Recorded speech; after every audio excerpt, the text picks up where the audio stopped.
سب کو سلام۔ آج ہم نے ہولی کمیونین پہ یعنی عشاء ربانی پر خداوند کا پاک کلام سنا ہے اور سیکھا ہے۔ عشاء ربانی کیا ہے؟ ہولی کمیونین کیا ہے؟ پاسٹر نے ہمیں بتایا کہ یہ خدا کی طرف سے اس کے ایمانداروں کے لیے، اس کے لوگوں کے لیے ایک تحفہ ہے، ایک گفٹ ہے، اور یہ اس کا فضل ہے۔ اب ہم کیوں کہتے ہیں کہ یہ اس کا فضل ہے؟ یہ اس کا گریس کیوں ہے؟ کیونکہ یسوع مسیح نے ہمارے گناہوں کے لیے، ہمارے خطاؤں کے لیے اپنے آپ کو صلیب پر قربان کیا، اپنا خون بہایا۔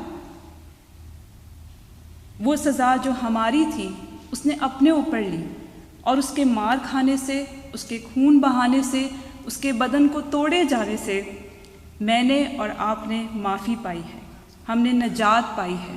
اسی لیے یہ خدا کی طرف سے ہمارے لیے ایک تحفہ ہے، خدا کا فضل ہے ہم پر۔ اب روٹی اور میں یہ یسوع مسیح کے بدن اور اس کے خون کی علامت ہے، یہ ایک سمبل ہے۔ روٹی اور میں سے ہم نجات نہیں پا سکتے، معافی نہیں پا سکتے، لیکن جب ہم سمجھتے ہیں کہ یہ روٹی اور میں نہیں ہے، یہ ہمارے خداوند یسوع مسیح کا بدن ہے جو ہمارے لیے توڑا گیا، یہ اس کا لہو ہے جو ہمارے لیے بہایا گیا، جب ہم اس سوچ کے ساتھ اس میں شرکت کرتے ہیں تو یقیناً بائبل کے مطابق ہم زندگی پاتے ہیں، ہم رہائی پاتے ہیں، ہم معافی پاتے ہیں۔ اسی لیے اس میں شرکت کرنا بہت ضروری ہے۔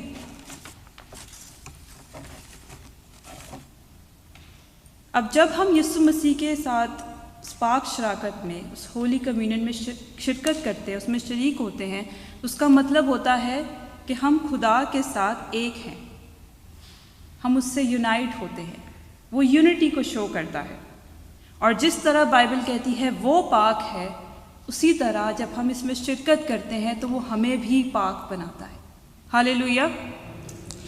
اور ہمیں معاف کرتا ہے، ہمیں بہت ساری نعمتیں عطا کرتا ہے۔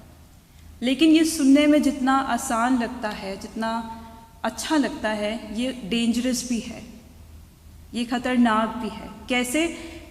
پولس رسول کرنتس کی کلیسیا کو جب وہ خطوط لکھتے ہیں، جب وہ لیٹر لکھتے ہیں، تو اس میں وہ اس بات کو مینشن کرتے ہیں، انہیں وارن کرتے ہیں کہ اگرچہ مسیح کے بدن اور خون میں شرکت کرنے سے تم زندگی پاتے ہو، معافی پاتے ہو، لیکن تم دھیان رکھنا، اگر کوئی ایسا شخص ہے جو گناہ گار ہے، اگر کوئی ایسا شخص ہے جس نے توبہ نہیں کی ہے اور وہ جان بوجھ کر اس میں شرکت کرتا ہے، تو وہ قصوروار ہے، وہ سزا پائے گا۔ اور وہ کہتا ہے بس آدمی اپنے آپ کو آزمائے، اپنے آپ کو جانچے، اگر وہ گناہ گار ہے تو وہ توبہ کرے اور پھر اس ہولی کمیونین میں شامل ہو۔ اگر وہ ایسا نہیں کرے گا تو وہ شخص قصوروار ہے، وہ خدا سے سزا پائے گا۔ اور پولس رسول صاف وہاں پر کہتے ہیں، اسی لیے تم میں سے بتھیرے لوگ کمزور ہیں، بیمار ہیں، اور کئی لوگ مسیح میں سو بھی گئے، کیونکہ انہوں نے اس بات کا دھیان نہیں رکھا۔ اب جب ہم پاک شراکت میں شریک ہوتے ہیں، جو ایک سیکرمنٹ ہے، جب کلیسیا اس میں شریک ہوتی ہے، تو اس کا مطلب ہوتا ہے کہ کلیسیا خدا کے ساتھ یونائٹ ہوتی ہے۔ اب جب ہم کلیسیائی طور پر پاک شراکت میں شریک ہوتے ہیں، شرکت کرتے ہیں، اس میں بھی ہمیں دھیان رکھنا ہے، یہ بھی بہت اہم ہے۔ پولس رسول کرنتس کی کلیسیا کو اس کے حوالے سے اور بھی بہت ساری باتیں کہتے ہیں۔ وہ کہتے ہیں تم کلیسیائی طور پر جمع تو ہوتے ہو، تم باقی ساری باتوں کا دھیان رکھتے ہو، لیکن تم میں تفرقے ہیں، تم میں لڑائی جھگڑے ہیں، تم لوگ ڈیوائیڈڈ ہو، تم ایک نہیں ہو۔